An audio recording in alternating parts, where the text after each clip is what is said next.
My name's Andre Carroll. I do have a job of music licensing assistant, and I work at EMI Music Publishing. The people that we publish, they're like people that I listen to all the time.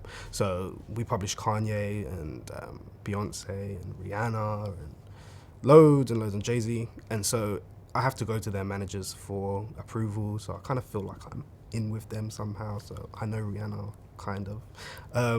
When there's gigs and stuff, we get to go to the gigs. So yeah, that's a lot of fun. I'm taking my cousin to see Tiny Temper in November. So he's 15, so he's enjoying the perks of having a cousin that works at EMI. I first realized I wanted to sing when I was about 14. A couple of my friends were performing in like the end of year school show, and they asked me if I could sing, and I said yeah I could, and I sang, and one of them like cried when I was singing. I think it was pretty dramatic 14-year-old stuff, but I realized that if I could make girls cry, then there was something in that I kind of enjoyed. So that was the reason why I wanted to be a singer. And then in the final year, kind of things kind of changed. Everyone was kind of looking at me like, well, you can really kind of sing. So that was when I applied for the Brit School, and I got in there.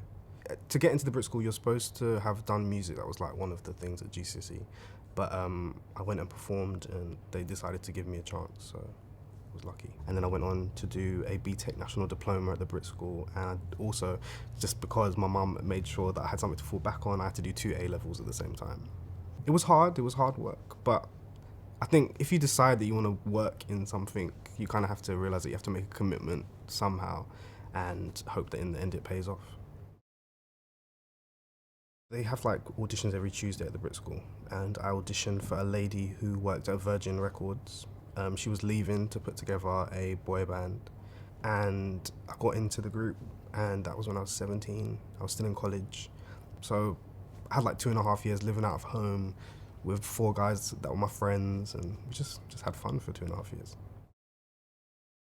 We were called 365, and we released our single in November, and it made the top 50.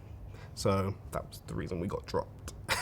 The first time I saw my CD in HMV, that it was kind of bittersweet because it was great because it was there, but it was also not that great because we found out our midweek position and we're going around buying as many copies as we could. So I've got about 2,000 365 CDs if anyone wants one. I don't know if I miss that. I think now I know a lot more about the industry, especially from working here at EMI Publishing. I know a lot more about how things work, and so now I'm in a much better position where if I do decide to carry on performing like I am now, that I know that I have to keep check of things and make sure I know where my career is going. So I feel more in control. When I finally got to make my own record, it was like I know what's happening. I was more in control, and that was kind of the turning point where I realized actually this is something that I do really want to do. I dread to think how many jobs I applied for, industry specific jobs. I kind of decided I didn't want to do anything that was not in the music industry. But so I had the luxury to do that because I was working for my dad for a little while.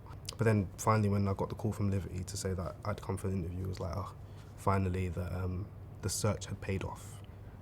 In 5 years' time, I will be 29, and I hope I've got my boss's job in 5 years' time. That would be pretty cool. If I don't have his job, then I'd like one on the same level, maybe. Earning a lot more money, and driving a nicer car and living around the corner. So yeah, that would be pretty cool.